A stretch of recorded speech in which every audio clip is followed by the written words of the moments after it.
Biar betul 800 siap pasang, takkan upah RM180 macam 10 tahun lepas punya harga. Gila. Okey bang, saya cuba cerita sikit. 10 tahun lepas lah, hari ni 2026 lah. So 10 tahun lepas saya pernah beli satu second hand punya aircon lah, aircon Nexon.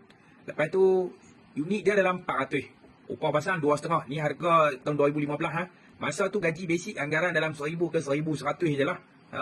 Lepas tu unit tu memang gas tak ada, RM70 dan saya minta dia servis sekali. Jadi semua jadi lebih kurang dalam RM820 lah.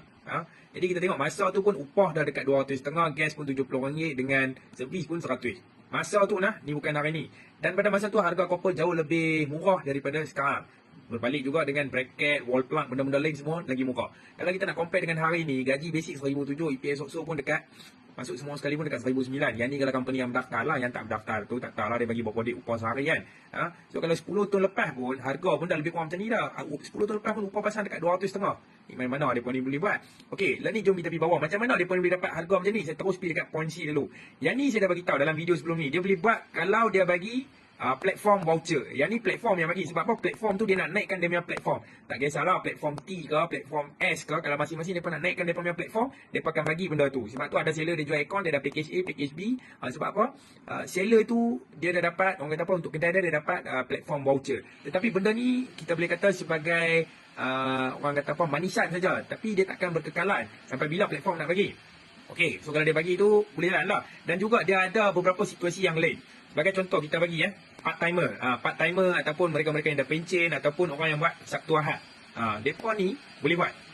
Jadi orang yang dah ada orang kata apa, income tetap, mereka ibarat macam satu job dapat RM30, RM40 pun tak kalut. Sebab tu mereka boleh bagi harga yang merepek. Tak kacau dengan mereka sebab mereka dah ada gaji tetap dah. Contoh orang yang ada pencen. Contoh dia dah ada 3-4 ribu dah. Yang ni dia buat sekadar syok sendiri je lah. Tak ada masalah. Ataupun yang baru dalam industri dan dia tak ada modal untuk marketing, jadi dia buatlah murah sebagai yang murah tu dia punya marketing. Tetapi dalam satu fasa yang pendek tak kalut, tetapi sepanjang masa macam tu dia akan kill dia punya perniagaan. Sebab apa? Kadang-kadang kita tengok yang baru dalam industri ataupun yang jenis tak berdaftar, orang kata apa, kadang-kadang premis pun tak ada, SSN pun tak ada, nombor phone pun tak ada, apa-apa dia suruh kita PM DM dalam platform tersebut. Jadi benda-benda macam ni memang bagi depa yang tak properly. Bermaksud dia kata dia berniaga tetapi dia tak properly register, tak properly handle benda tu, memang macam tu. Itu belum kita kira lagi dia bayar ke tak bayar EPF so kat kita apa, dia punya staff, insurans dia ambil ke tak ambil. Jadi bila dia buang semua-semua kos ni, memang dia boleh bagi murah. Tak ada masalah tau. So lepas tu kita kena tengok kalau dia orang kata apa, orang boleh bagi murah ni, selalunya dia takkan berkekalan. Saya boleh bagi satu contoh. Ada satu company dulu, dia berdekatan lah juga dengan kita. Dia kata dia nak bagi cabutan bertuah lah, siapa sepi dengan dia dapat macam-macam lah. Ada juga dia kata nak bagi aircon lah, whatever lah, apa semua. Entah sekarang ni founder not found lah. Saya tak mau mention lah nama company bawah kan. Jadi sekarang ni memang founder not found. Sebab apa? Bila kita menjanjikan keterlaluan, memang tak boleh buat. Sebab tu kadang-kadang orang kata kita punya harga mahal lah, apalah. Kita mahal ke?